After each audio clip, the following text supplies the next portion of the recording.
मिरु दुलाराय बर' फरायसा आफादनि बिथोन बायदियै आसाम नाङै गुबुन गुबुन जिल्ला आफाद आरो दख'राफोरजों लोगोसे बनरगाव दख'रा दुलाराय बर' फरायसा आफादनि बानजायनायाव आदब आरो गुन गोनां सोलोंथाइनि मावथांखिनि मोनसे बाहागो महरै बनरगाव गोजौ फरायसालियाव फरायसालि साखोन सिखोन खालामनाय हाबाफारि बानजायदों।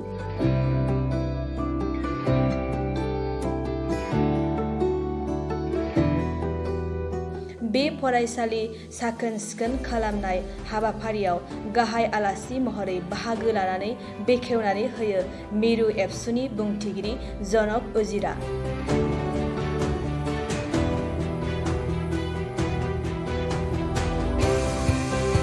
हाबाफारि बायदियै बनरगाव दख'रा एबसुनि आफादगिरि आरो गाहाय नेहादारिजों लोगोसे दख'रा आफादनि गोबां मावथिफोर, फरायसालिनि फोरोंगिरिफोर आरो ओनसोलनि माखासे दैदेनगिरिफोरा बाहागो लानानै फरायसालिनि सोरगिदिं साखोन सिखोन खालामो आरो फरायसालिनि सिं बाहागो थाखो खथायावबो सेनिटाइज खालामो।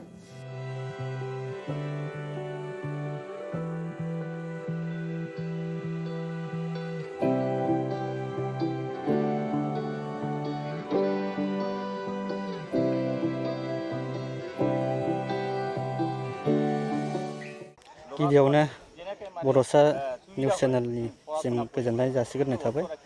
दिनै जोङो बनरगाव दख'रा दुलाराय बर' फरायसा आफादा मिरु दुलाराय बर' फरायसा आफादनि जे मावथांखि जे mission skill and quality education बेजों सोमोन्दो लाखिनानै जोंनि बे बनरगाव दख'रा दुलाराय बर' फरायसा आफादनि सिङाव थानाय जे बनरगाव गोजौ फरायसालियाव जोङो फरायसालिखौ साखोन सिखोन खालामनायनि मोनसे हाबाफारि लादों।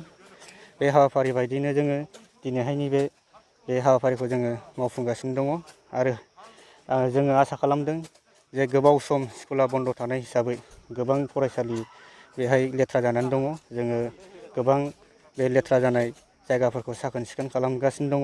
लोगोसे जोङो दिनैहाय कर'ना भाइरासनिफ्राय रैखाथि मोननो थाखाय मोनफ्रोमबो स्कुल रुमाव जोङो जोङो सेनिटाइज खालामगोन। बे हिसाबै जोङो बे हाबाफारिखौ मावगासिनो दं आरो गिबियावनो आङो गोजोननाय जासिदों जे जोंनि बनरगाव गोजौ फरायसालिनि जे गाहाय फोरोंगिरिया जे जोंनो बे सुजुगखौ होनायनि थाखाय आङो बिथांमोननिसिम गोजोननाय जासिदों।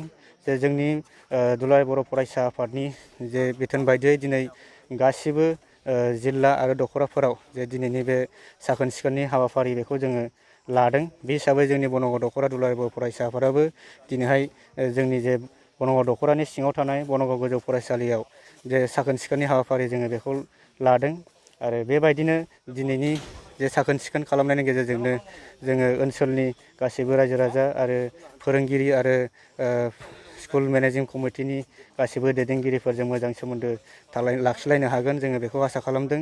बे हिसाबै जोङो दिनैनि जे हाबाफारि साखोन सिखोननि हाबाफारि जोङो बेखौ लानाय जादों। सिगां समनिफ्रायनो बिथोन होनाय दंखायो जे ओरैनो जायफोरा फरायसालियाव थांनो हायाखै आरो लकडाउननि गेजेरजों गोबां फरायसालिफ्रा बन्द' थानाय हिसाबै अनलाइननि गेजेरजों क्लास लानाय हाबाफारि बेयो सोलिगासिनो दं आरो बेबायदिनो जोंनि बनरगाव दख'रा दुलाराय बर' फरायसाफोरनि सिङावबो जोङो गोबां दालाइसा आफादनि सिङाव थानाय फरायसा फंबाय बिनानाव बिथांमोननो जोङो अनलाइन क्लासनि राहा लामा खालामनानै होनायखौ जोङो लागासिनो दं आरो बियो सोलिगासिनो दं। जेब्लासिम जे कर'ना भाइरासनि जे लकडाउना जोबा स्कुल कलेजा खुलिया अब्लासिम जोङो बे अनलाइननि क्लासनि हाबाफारि बेखौ जोङो जोंनि दख'रा दुलाराय बर' फरायसा आफाद हिसाबै जोङो फरायसाफोरखौ जोङो मदद होनाय बे हाबाफारिखौ जों लागासिनो दं।